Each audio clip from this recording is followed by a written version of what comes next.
Assalamualaikum warahmatullahi wabarakatuh. Bagaimana kabarnya anak-anak ibu yang soleh dan solehah? Semoga kita semuanya dalam keadaan sehat walafiat. Amin. Baik ananda semuanya yang ibu sayangi, ibu banggakan, bertemu kembali dengan ibu Asih. Kita akan belajar bersama tentang memperoleh rahmat Allah dengan berbuat ihsan.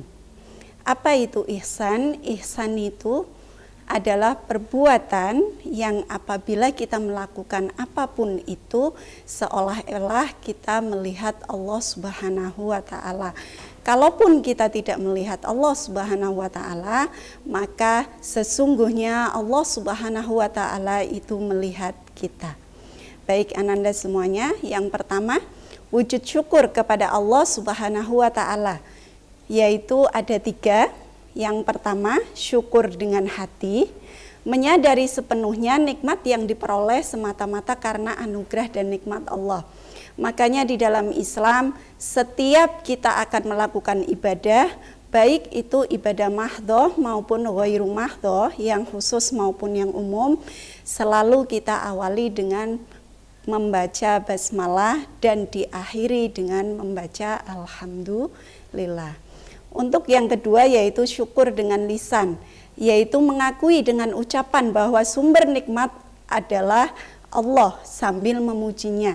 Salah satunya dengan kalimat alhamdulillah.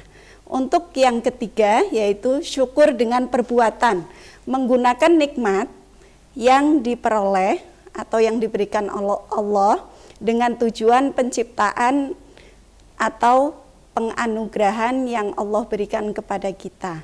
Yaitu apa yang Allah berikan kepada kita?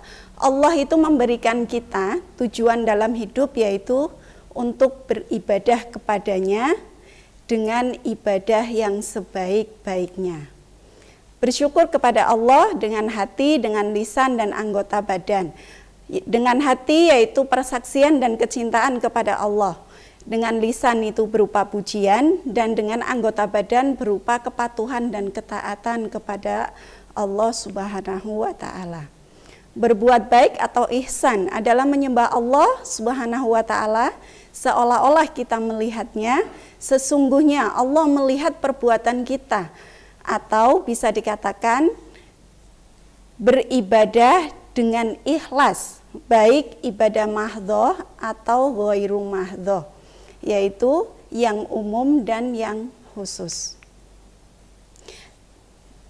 Untuk sumbernya, dalil yang terkait dengan ihsan yaitu Quran surat Al-Luqman ayat 13 sampai 14.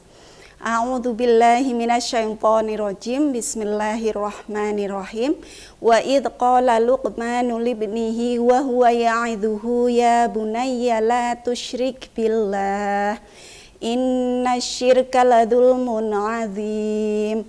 Wa wassaynal insana biwalidayhi hamalathu ummuhu wahnan 'ala wahnin wahnan ala wahni wa fisaluhu fi amaini anishkur li wa liwalidayka ilayyal masir. Baik ananda semuanya, dari Quran surah Al-Luqman ayat 13 sampai 14 itu artinya, dan ingatlah ketika Luqman berkata kepada anaknya di waktu ia memberi pelajaran kepadanya, hai anakku, janganlah kamu mempersekutukan Allah. Sesungguhnya mempersekutukan Allah adalah kezaliman yang besar. Dan di ayat yang ke-14, dan kami perintahkan kepada manusia untuk berbuat baik kepada 2 orang ibu bapaknya. Ibunya telah mengandungnya dalam keadaan lemah yang bertambah-tambah dan menyapihnya dalam 2 tahun.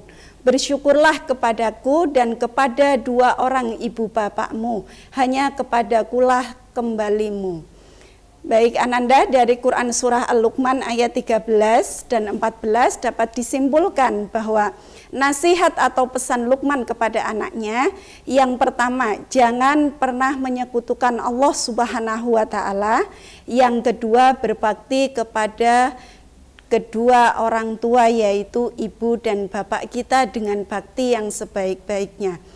Kenapa kita harus berbakti kepada kedua orang tua, terutama untuk ibu? Makanya sampai dikatakan, siapa yang wajib untuk aku hormati? Ibu, ibu, dan ibu. Kenapa ada 3 kali ibu disebutkan? Karena ada 3 peranan ibu yang tidak bisa digantikan oleh ayah. Mengandung, melahirkan, dan menyusui.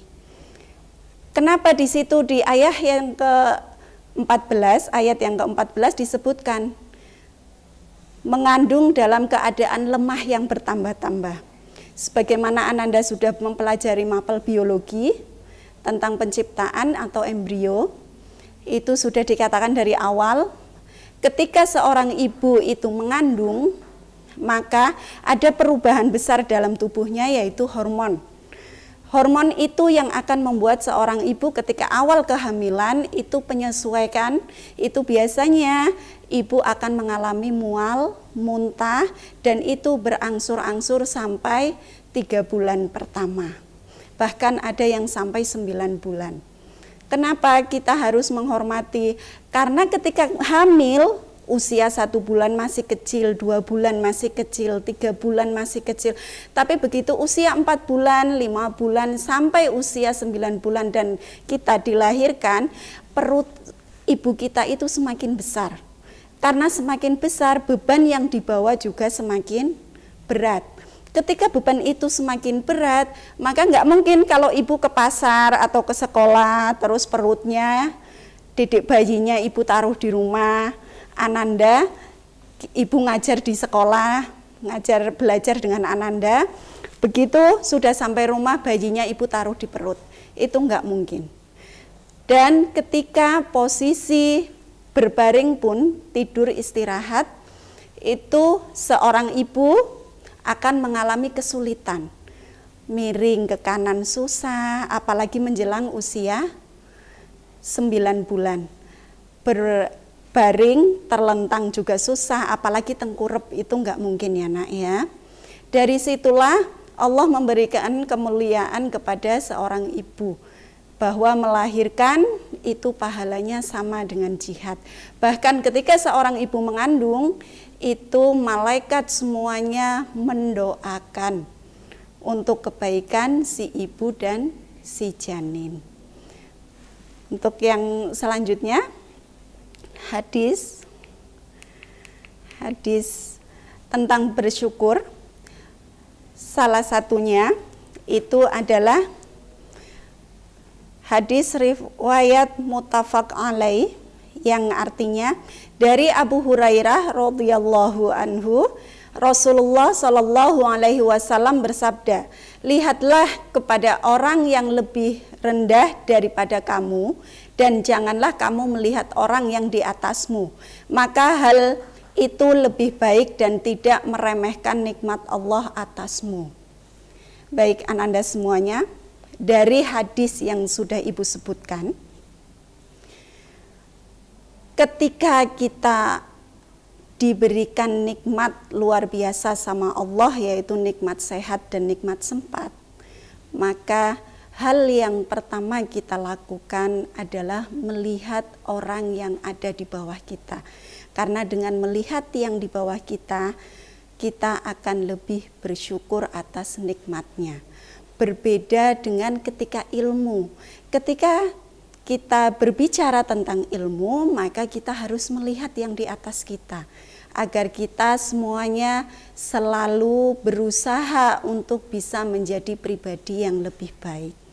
Tapi ketika itu tentang keadaannya kita, kondisinya kita, keuangannya kita harus bersyukur, apalagi kita dalam kondisi sehat seperti ini di masa pandemi seperti ini ya nak ya. Itu kita masih diberikan nikmat sehat, nikmat sempat, orang tua yang sehat, keluarga yang sehat. Sementara di luar sana banyak sekali saudara mungkin dari kita atau tetangga, bahkan orang lain itu terbaring lemah di rumah sakit. Itu yang bisa Ibu sampaikan. Apabila ada kurang atau salahnya dalam Ibu menjelaskan, Ibu minta maaf yang sebesar-besarnya. Nanti ketika Ananda belajar di rumah, ada yang kurang penjelasannya, silahkan Ananda bisa konfirmasi ke Ibu atau bertanya ke Ibu. Insya Allah Ibu siap untuk menjawab pertanyaannya Ananda. Terima kasih Ananda semuanya, selalu disiplin dalam beribadah, jangan lupa tadarusnya, dan selalu jaga kesehatan. Terima kasih. Wassalamualaikum warahmatullahi wabarakatuh.